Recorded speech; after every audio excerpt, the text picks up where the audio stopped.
Hey, couch potatoes. Welcome to another episode of On the Sofa with me, your girl, Lil Sonya. Come in, take a seat, and let's get the conversation started.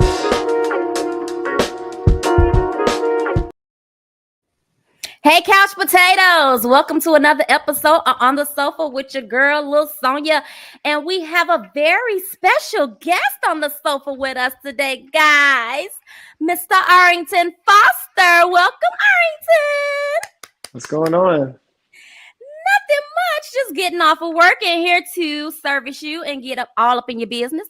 Now, so ARRINGTON, I like to ask my guests before we get started as an icebreaker to choose a number no greater than your current age and let us know when you come up with that number. Okay, I got it. What is it? Number 3. Number 3. Okay. It's going to be a hard one. So tell us, how does age 3 tie into the current ARRINGTON today? Oh my goodness. Taking it back. You know what? Number 3 is my favorite number. And I think for me, at little baby ARRINGTON at 3 was always, even at that age, I was very much entertaining. Like, I was dancing around the living room. I was singing. I was just like wanting to just be in everybody's business and be like, hey, come watch me. I want to shows. I want to put a show on for you. So, especially at my grandfather's house, I used to just, back when they had the cassette tapes, in the early 90s, I just press play and would just start to moving and shaking. So even at that age, I think I was just always like wanting to do this, which is so crazy. And wow, 30 years later, here we are. So you're a natural. Thank you. You're a natural. From age 3, if from age 3 you were popping the cassette tape and moving and grooving, you already knew that you had it in you. Probably before I even realized what I was doing. I guess so, So what fostered you into moving and grooving? Do we have any family members, any role models that sing, dance? Is it something that's traditional within the family? I like how you said fostered in. That's good. You like that? I like that. You know what? There wasn't really any artists in my family. I grew up in a very religious household. My mother's a preacher. My grandparents were deacon and deaconess. One of my grandfathers on my dad's side, he always encouraged me to, to sing, and he would sing back to me and stuff like that. But there were no artists in my family. So it was kind of just like one of those things where they didn't really know how to channel what I was doing until I was a little bit older. And then theater kind of came into the picture when I was maybe about 10 or 11. So yeah. So let's talk about 10 or 11 when theater finally came into the picture. Can we talk about that? Yeah. I mean, I was singing in like chorus and honors choir. I performed at the Kennedy Center when I was like 10 years old in DC. And my music teacher actually was like, shout out to Miss Garrity, wherever you are. Shout out to Miss Garrity. She was like, you know what, you should do this play. That way you can kind of infuse, acting and singing and dancing and everything into one. And I was like, a play. I was like, okay. And then once I did that, I kind of got bit by the acting bug. And I believe my first real show was The Wiz when I was in 8th grade. Really? Yeah, that's so I did The Wiz twice. I love that movie. I love that show. And so I have a very deep history with that play. I played the Scarecrow when I was 13, and then I played the Lion when I was 15. So I always said if I ever did it again, I'd have to be the Tin Man, just so I can say I've done all 3. But I don't know. Who knows? But that laid the foundation, I guess, So those were school productions? Yeah, I did all the school productions in like middle school and high school. And I even went to college. I'm wearing actually my old college hoodie. He still fits. Shout out, TCU. TCU, yeah, go Frogs. So that's where I got my Bachelor of Arts in the Theater and Communication Studies. And it was kind of through college that I realized, I was like, I really want to do film and television. I did theater for such a long time. And nothing against theater. I would always love to come back and maybe do a off Broadway or Broadway show. But I was like, I really want to focus on film and TV. So yeah. So where are you originally from? I'm originally from Maryland. I'm from the Okay. DMV. Shout out to Baltimore. DMV. Yeah. Well, actually, I grew up in Clinton, so I was in PG County, so I was closer to DC. But Okay. my parents lived in Laurel for a little bit, so I'm like in between Baltimore and DC. Hmm. Okay. And you went to school there. Hmm. Born and So raised. Hmm. when did you get like your first major production? Like in theater and film. Either or. What came first? Well, definitely theater. I didn't really start pursuing film and TV till after college. Okay. I think once I graduated college, I moved back home because I went to TCU, which is in Texas, in Fort Worth, near Dallas. So, like most kids when they graduate college, they don't really got a job, they got a place to stay. So I moved back home with my parents and, did every like ins and out type of job, waiting tables, retail, Six Flags, you name it, I did it. Did a couple community theater productions. But ultimately, I was like, I want to make the leap of faith and move to Los Angeles and do film and TV. So I think my first professional, I guess you could say, is when I did, it was a Wells Fargo commercial that I did back in 2016. And Okay. that went national, and that was really cool. I guess that was the first time people had seen me on television. And then, a few years later, then I got the family business. Let's talk about what led up to you auditioning and grabbing that role. And by the way, nobody can do it like you. Nobody Thank can be you. Rio like you. Thank you. Nobody. I mean, the hair color and Hmm. everything. Hmm. Nobody can do it like you. I So perfect appreciate pick. that. Perfect pick. Let's talk about what led up to that casting. Yeah, I mean, being in LA, I was just doing any type of thing I could do, whether it was like short films, web series, student films, a lot of free shit. I'm sorry, I don't know if we cuss, Yeah, but a you lot of go ahead. Feel free. We grown. We grown. we grown. Yeah. Just a whole bunch of free shit because there's not one right way to navigate through this business. I was doing a little bit of background work. I was auditioning and it was a grind. It was a hustle. Like I didn't really, have like I had visions and dreams and things I wanted to do, but I didn't know how I was gonna make that happen.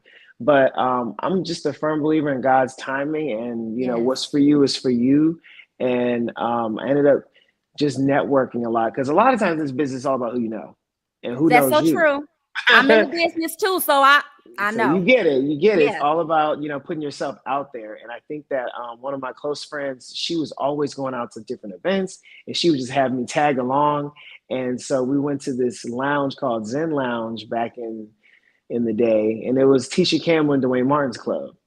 So we Mm-hmm. so we would go there and network and stuff like that. And I ended up meeting Trey Haley, who's a director, and we just chopped it up. We were just getting to know each other, you know, just talking about aspirations and my background, and we just got a good rapport with each other. I try to advise like the youth that it's not all about when you meet somebody like here's my headshot, here's my resume. Like a Yeah. lot of times, producers, directors, they just want to kick it. They just want to get to feel you as a vibe. They're Yep. gonna eventually ask like what you do and all that type of stuff, but they want to get to know the person. They want to get to know, can I be with this person on set for 12 hours? Are they likable? Are they easy to work with? So I left that conversation not really thinking anything of it. And a couple months later, he gives me a call and he's like, hey, I have this project that I'm doing and I think you'd be perfect for it. I would love for you to come and audition for it. And that just ended up being family business. And so, which most people don't know, we started shooting that in 2017. It was supposed to just be a movie. Tridescent Studios, they had a couple like straight to DVD movies. Carl Weber has a bunch of books with a huge following already, but nothing that hit the masses, I guess. And so when we did family business, by 2018, I was kind of like, what's going on with this project? Like, when's the movie coming out? And then they were like, oh no, we're not gonna make this a movie. This is gonna the BET got word of it. It was like, no, we got to make this a television series. It's too good. And so the first season came out. I'll never forget. It came out. It premiered in 2018, the day after my birthday in November 12th. November, my birthday is November 12th. Scorpio season, we coming up. Scorpio season. Shout out to We my coming up. Scorpios. Yeah. So and it aired on BET, and this is the cable network, y'all. Like we weren't even on. There was no BET Plus at the time. Nope. Like we were literally on the cable network every Thursday, and we shot out to like top 10 on the Hollywood Reporter. And I think that we were the number one show, and probably still is the number one show whenever we come around on BET. Mm-hmm. And it's just been such a blessing to have my first series regular be like such a hit, like a popular show. It's just, I pinch myself sometimes because I'm like, this is crazy. I'm working with all these legends that I grew up watching, and now this show is taking a thing of its own, you know, even down to just like the character Rio. I didn't know who else was going up against me, but I just knew that I saw the opportunity and I was going to take it, and I was just going to authentically be myself. And, you know, the colored hair, I always say that kind of just happened organically. We were on set shooting the pilot, and Carl was like, you know, we got to make Rio different, you know, like change his hair color or something. And I was like, okay. And he was like, would you do it? I said, yeah, why not? And it's spray, guys. It's not dyed. I would not dye my hair all those colors because I'd have no edges today. So it just comes out with shampoo and water. We switch it up. And it just I think we hadn't seen something like that on television. Like, you know, maybe like the Cisco's and Dennis Rodman, but never on like a show platform. Mm-hmm. And it just, you know, now it's something that I'm known for. And you know, we have 5, I don't know what that fly is doing. We have 5 seasons now, which is insane. And, you know, hoping for a 6th. I'm sure we'll get some news soon. But yeah, it's just been a dream come true for real. You are a full-blown celebrity now. I know. Full-blown celebrity. Which is still weird because I'm so down to earth. I'm so chill. Like, if anybody sees me, I'll be like, you can say hi, you can hug me, you can take pictures, like whatever. Like, my friends be looking like, you don't be acting like you're a celebrity. I'm like, well, I mean, you know, I don't know. I just try to remain humble and remind myself. But it is most weird. Most celebrities are like that. They're humble. Yeah. Especially, well, you hope so, you know, because a lot of people, there are some in the industry that are not. But I will say for me, especially moving from Los Angeles to Atlanta, I've been in Atlanta now for 1.5 years. Okay. My fan base, they ride hard. Like, y'all ride so hard for me, and I just appreciate y'all. And I'm getting way more recognition, and I'm getting way more love here in Atlanta than I ever did in LA. So that always feels good. Yeah. How is it working with the cast? Oh my God, it's so much fun. We be cutting up, y'all. Like, we be cutting up. This show is such a heavy, like, soap opera drama, but when they yell cut, we be laughing, we be joking. Like, it really is a family. Like, all those cast members that I've had from season 1 to now, I think that equates to the success of the show because we genuinely do love each other. We care about each other. I know if I need to call one of my actor friends on the show or text them, you know, they'll pick up. We support each other's projects. And it's just a joy because not everybody has that experience sometimes. And even like, I remember, you know, my TV mom, you know, the amazingly talented Valerie Pettiford who plays Chippy. She was like, you are spoiled. She was like, because not every production is going to be like this. So, you know, a Black production with a Black crew and just excellent. Like, it's so God-fearing on set. Like, we pray for one another and we just, it makes coming to work fun. It doesn't feel like work. It really doesn't. Was meant. It was meant. Yeah, it really was. Mm-hmm. And when things are meant, they feel familiar. Yep. They feel so familiar. I'm so happy for you. Thank you. This is just the beginning. I can recall watching this last season and binging it, of course. Oh, yeah. Oh, yes. I had to binge it. And I can remember getting on Facebook like, so ain't none of them Chippy kids, huh? we got y'all, huh? Yes. We got y'all. And then all the people that read the books were like trying to spoil it. I was like, y'all gotta come on now. They haven't watched it yet. Yeah, you got me good. Season 5. Yes, it season was. 5 might honestly be the best favorite. one. Yeah, the really, best season yet. Mm-hmm. The best season yet. Yeah. Can you give us any, not spoilers, but anything coming up soon for you outside of the family business? Well, yes, I actually have a new Christmas movie coming on Lifetime. Okay. It's called A Very Merry Beauty Salon. It's coming out December 7th, starring and executive produced by Tia Mowry from Sister Sister, who we love. Nice. Yeah, so Tia Mowry's in it, Ron Rico Lee is in it, Coco Brown, myself. And it's just, Beautiful. we love a Christmas movie. We love a feel good Yes. movie. And so filming that was a dream come true because I've followed Tia's career since I was a kid. So I was a little Mhm. starstruck for a hot second. But it was just such an amazing experience. And it was so quick. We filmed the movie in 2 weeks Oh, wow. here in Atlanta. Yeah. And so now it's coming out because Lifetime's, I think they're putting out like so many holiday movies starting in November. So ours will air on Saturday, December 7th. And yeah, that's what I have next. And hopefully some more projects coming soon. And hopefully by next year. I don't want to reveal a date because I don't want to be wrong and y'all come for me. I don't want y'all coming for me. Because you know but they gonna come.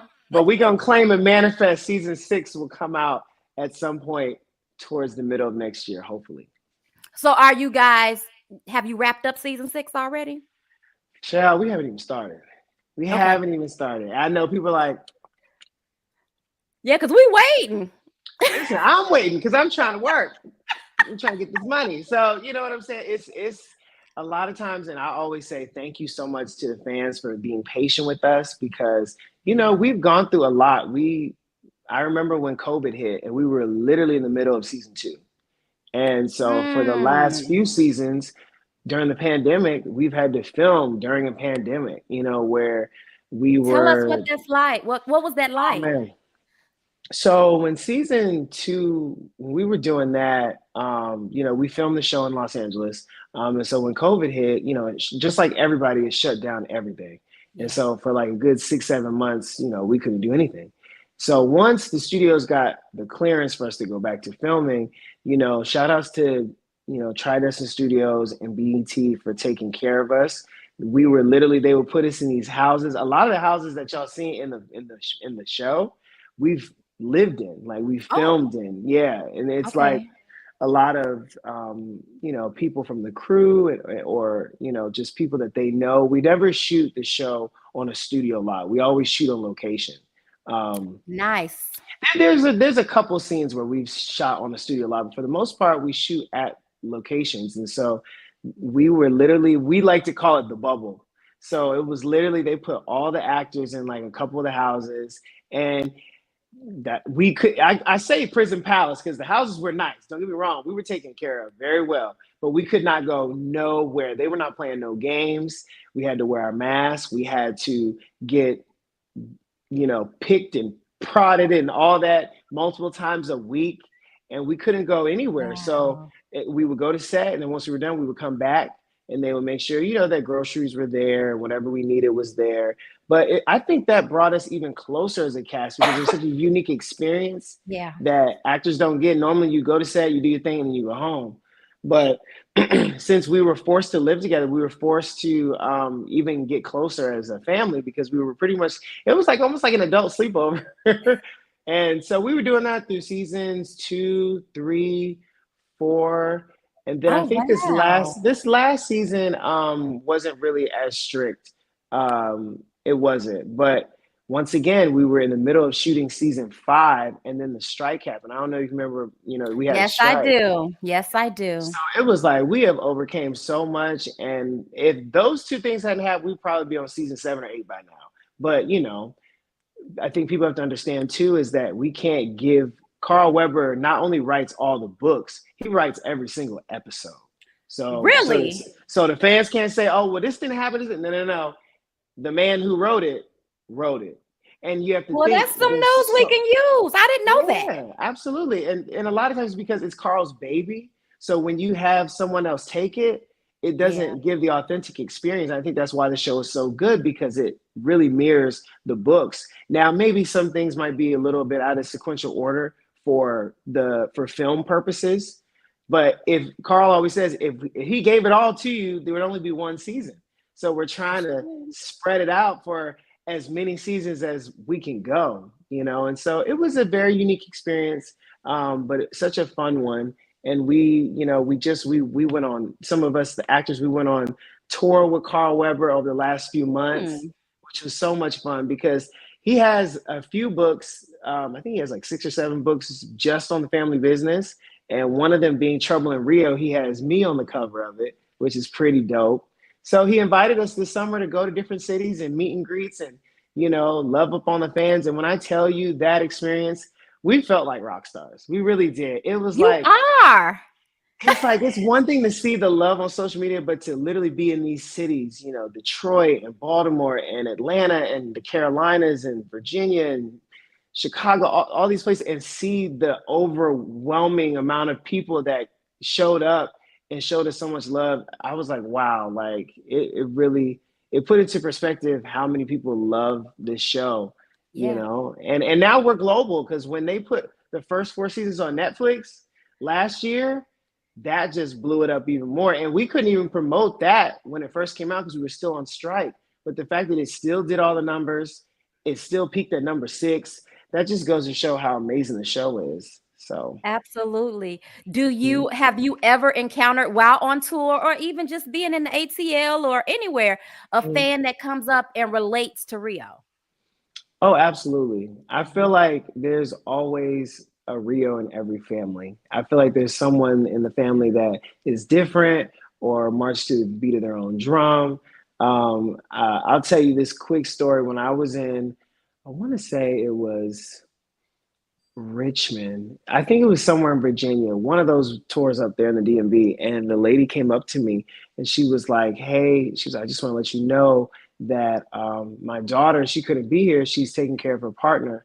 But she said, your character is the reason why she came out. And I was almost in tears. I was like, oh my God, like, Oh my God. that's Call so you being of crazy. service without even knowing you're being of service. Just inspiring. I mean, that's part of what we do. And so to feel like there's a certain demographic of people that feel represented on a Black show on this level, and they're just inspired by what I've done with the show, what I've done with the character, it just means everything. It's beautiful.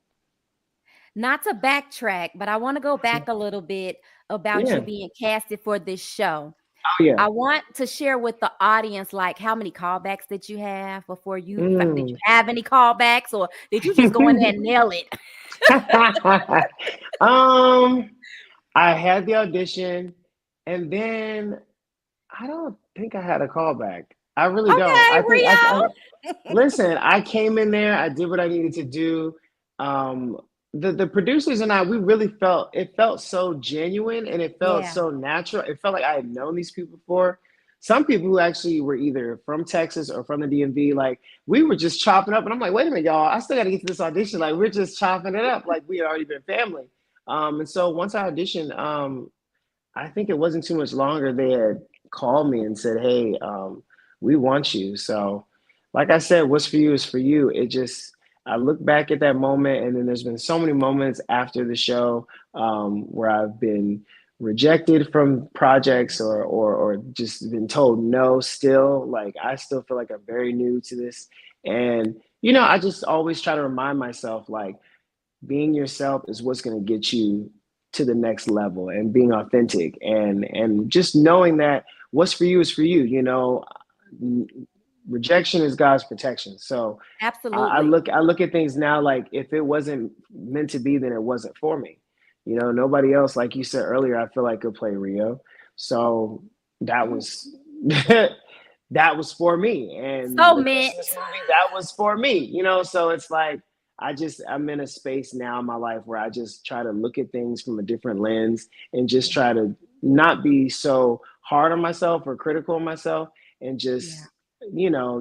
just trust the timing, because a lot of it is all patience and timing and just being resilient and being determined and not giving up. Because I wanted to give up, trust and believe, I've been there. multiple I've been times. there. I've had directors tell me that if they call you to come and cast for that, they want it to be you. Right, So give them you. right. I've had them tell me that. I've had rejection. I just had a major audition last year that I'm waiting on. So that's Mhm. why I wanted you to share the journey about being casted and if you had callbacks Yeah, and things like yeah. that. I mean, I've definitely had callbacks for other projects. I've been on a veil. I've been like this close to some major projects that have been out. And so especially when you get that close, it's so hard not to be like, oh my God, I'm Mhm. so close. Like I really, really want this. But one of my act teachers from back in the day just always just said, just leave it on the floor, kill it in the room. And then once you leave, just let it go. Let it Let it go. go. Because you're gonna drive yourself insane if you keep thinking about what did I do? Did I do this? How could I have done that better? Why haven't they called me? Like you just can't think like that. You have to just keep going. Yeah. So a lot of people would ask you if you had any representation prior to getting casted for the family business, Hmm. or did you gain representation afterwards?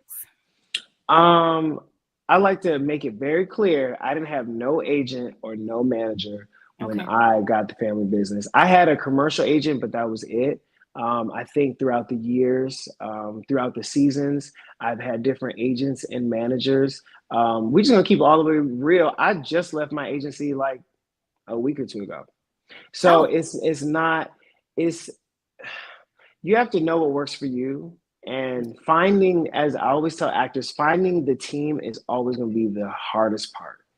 And I'm still finding my team because I've had different agents and the managers in the past that have seen what I've done, want to attach my name and myself to mhm. them, and then you get shelved or you get these pipe dreams like, oh yeah, I'm gonna make you the next big superstar. I'm gonna take you this level, this level, this level. But then you're not giving me auditions for 5 months, or you don't have the connections, or you don't have the relationships, and so it's a two-edged sword because on one hand, they can't just guarantee you a booking. They can't Yeah. always just you can't always be like, well, what are you doing? Why are you not doing this? Sometimes you have to be patient and just keep going. However, you also don't want to feel like you're just being stagnant and no movement is happening. And if you feel that you need to switch it up, switch your team up, then it's not personal, it's business. I've Absolutely. had agents and managers that have definitely renegotiated contracts and stuff like that. But then I also have had agents and managers that, just didn't really serve me and where I was trying to go. And so, I'm just a firm believer that you have to continue to evolve and grow, and just use that intuition. If you feel Mhm. like this person isn't really serving you, then it might just be time for you to switch your team up and go to someone else. But it's not easy. It's not easy finding the right agent, the right manager. I always tell people like you don't need to join the biggest agency or the manager right off the bat because you're not Denzel Washington, you're not Angela Bassett. So do you want to be on their roster and then you're just a number, or do you Yeah. want to be the superstar in a small boutique agency? Because I've learned with being with some larger agencies too that just because it may work for this person doesn't mean that it may work for you. I've had friends on the same agency as me and they are booking, they are working left and right. And it just may be that their type is in more of the demand right now. Yeah. Or they could just not have the connections like they say they do, so And yeah, you it can be find that a difficult. lot, huh? People, bossing themselves up and not aren't really bosses, so to speak. Right. I mean, that was part of the reason why I left LA. I think I was there for 8 years, and even with the success of family business, it was very difficult for me to find another role. I think um, Rio's character is a double-edged sword because I love playing him, but at the same time, trying to distance myself from him has been a Mm. little bit of a challenge. But I think, you know, like I said, you got to just trust the timing. And I felt at one point that after the pandemic, I just wasn't happy in LA anymore. And LA is always going to be there, and I'm always going to go back and film stuff in LA. But I just had all my actor friends, especially those of color, that were like, "Yo, you need to come out to Atlanta. It's up and coming. It's new Hollywood. It's more affordable. You're closer to your family. it just made sense to make the move. And I feel like now being there about a year and a half in, that it definitely confirmed that I made the right choice. Because then I was finally able to book something else. So Atlanta's home.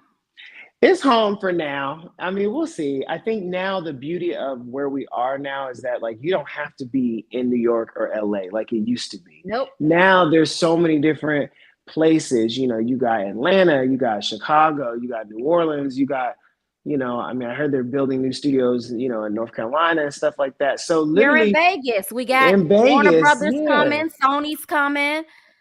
Yep. So Everything's yeah. virtual now. So you really don't have to be in the hub, so to speak. You can kind of just be all over, which is cool. What advice do you have for up and coming artists that are trying to make it in the industry, that are putting their best foot forward? What sound advice do you have for them? I would say first get in class, make sure you know what you're doing.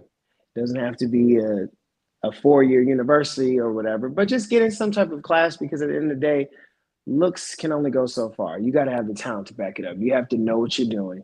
I would say make sure you have a good group of people around you because that's so important. You are who you surround yourself with. And there's a lot of people in this business this business can be very shady. It can be very tough, very difficult. So you want to make sure you have a good group of people that are going to keep you grounded, keep you level-headed, not just be yes men, but keep it real with you whenever it's time to keep it real.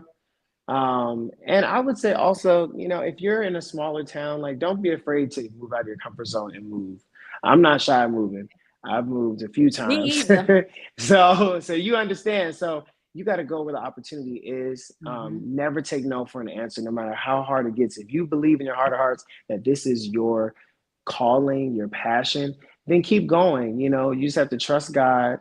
I'm in more of a space now where I've found the things that have kept me grounded, whether that's prayer, meditation, Good. fitness, daily affirmations, I think is so important, journaling.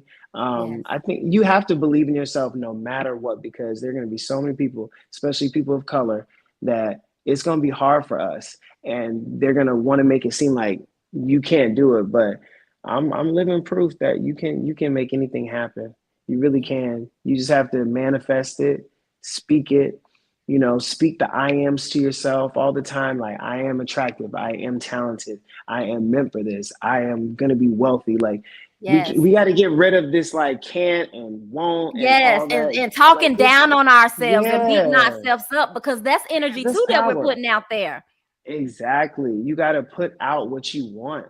And Absolutely. you can't limit yourself and doubt yourself or use fear, and I think that we also have to, what else was I going to say? I was going to say, um, mm, I had another point and I lost it, but, Take but your time. but I would say just figuring out who you are is so important. And I know that even as Yeah. adults in our 30s and 40s, we're still figuring out who we are. But the sooner you can own who you are and be authentic, that's what I was going to say. Don't compare yourself to nobody else. It's so Mm. easy to do that, especially now on social media. It's so easy to just see what everybody else is doing and following the trends. But just being you is what's going to get you to the next level. I think that once I started to realize what I bring to the table, there's not going to be another Sonya. There's not going to be another Arrington. Like, you have to figure out what is it for you and hone in on that and just go full force. Like, you can't be looking at anybody else's lane. You're going to crash. You got to focus on your own Absolutely. lane. You got to stay in your Absolutely. lane. And just know that there's enough room for everybody to win. Like, there's no reason for egos and jealousy. That stuff is just going to weigh at you and take at you. So Mm-hmm. just remember to enjoy the journey, because it's all a journey. It's not, these overnight sensations now, it's very rare.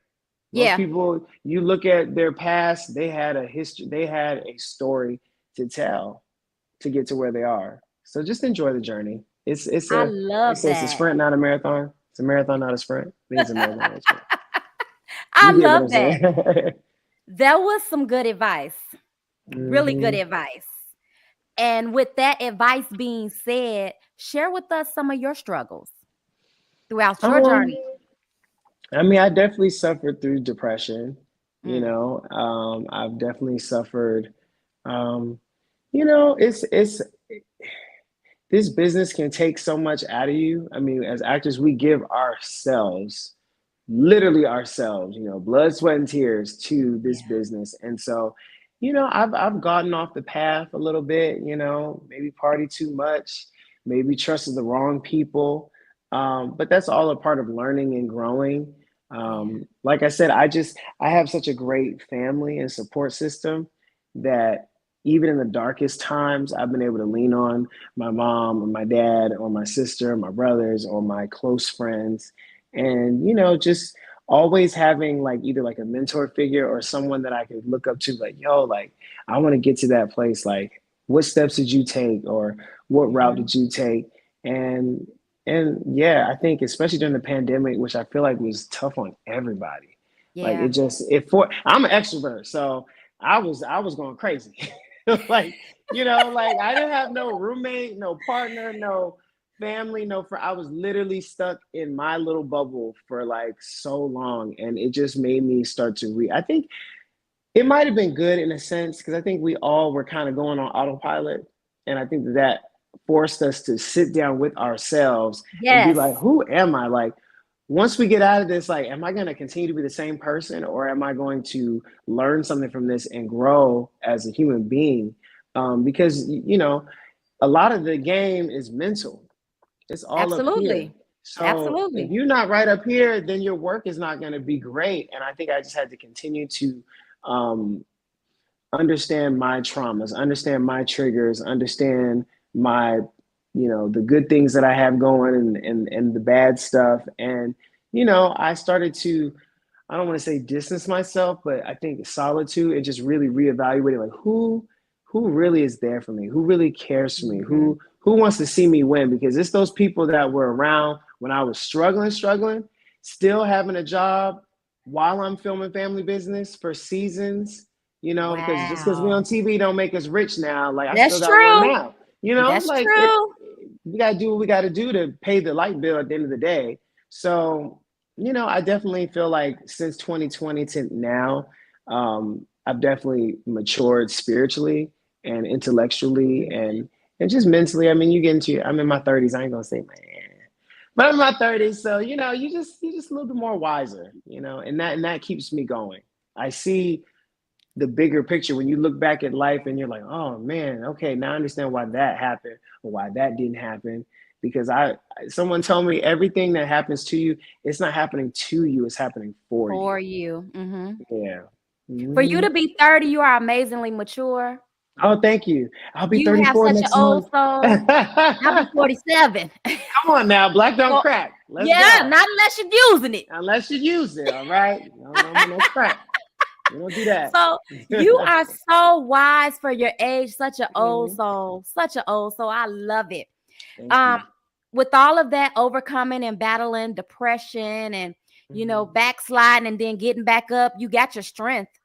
You Mhm. got your strength because you definitely don't look like what you just said you've been through. Oh, well, thank you. They always say you don't know what someone's been Yeah, you through. never know. You never know. I've been through it. It's not been easy, not by Has a there long ever shot. been a time in any of your roles that you've played currently Mhm.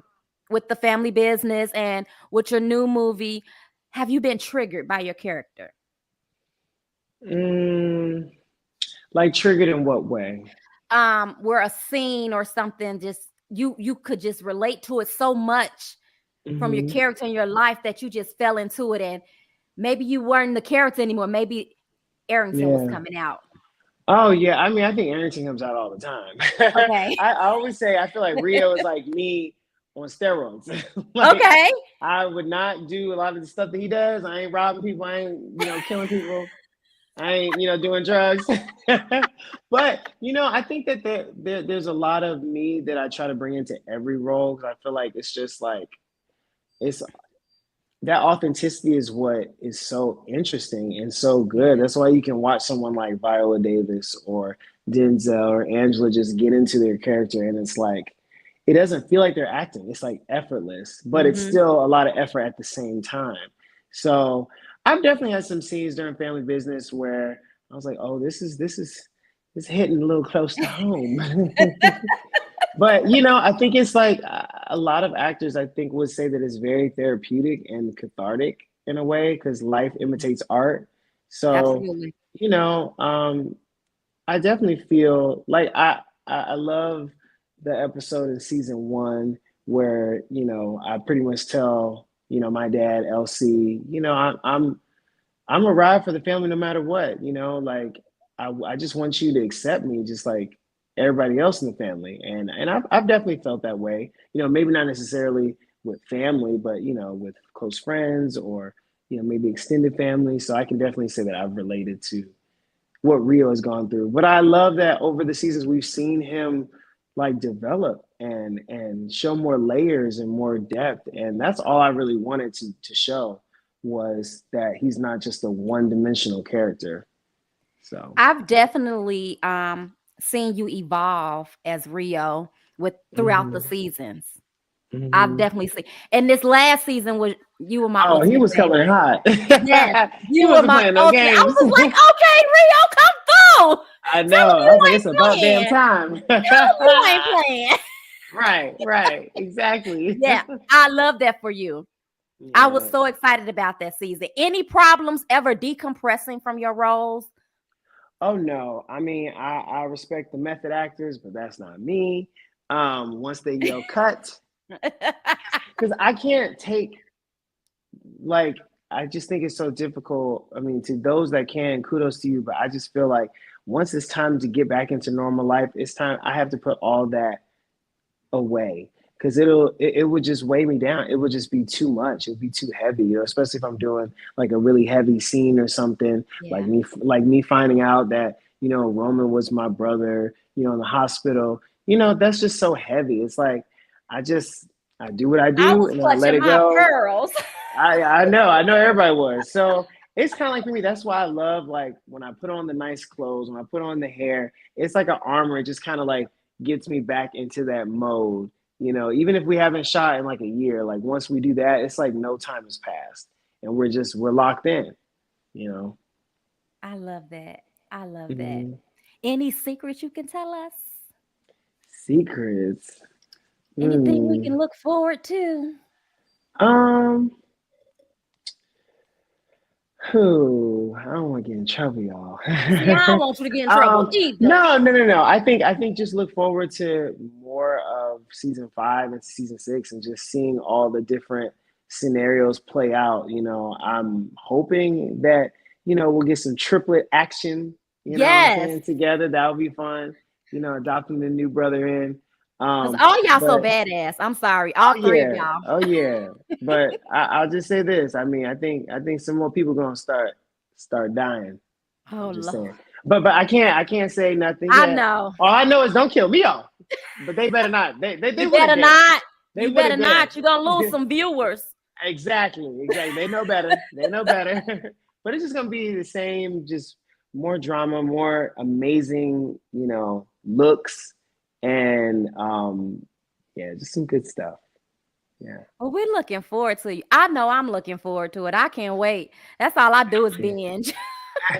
We That's love a good all I binge. do is binge. Yes, I love a good Yeah, binge. Is there yeah. anything else you want to tell the viewers? Make sure you follow me on Instagram at Arrington Foster, all one word. You can follow me on X, Twitter, whatever they call it these days. And just, yeah, be on the lookout for a Very Merry Beauty Salon coming out on Lifetime December 7th. And then next year, we're just going to keep manifesting more TV shows, more movies, all that good stuff. Yes, yes, yes. Well, Arrington, I want to thank you so much, so much for gracing us with your presence Oh, today. thank you. Thank you for And having hopefully me. we could do it again Yes, after your movie premieres. I would love to yeah. have you back. I Yes, truly I'll come would. back anytime. Anytime. Perfect. Perfect. Well, couch potatoes, that wraps us up. Arrington has shit to do. I got shit to do. And we got to go. And we thank you so much for tuning in. Yes. Bye-bye.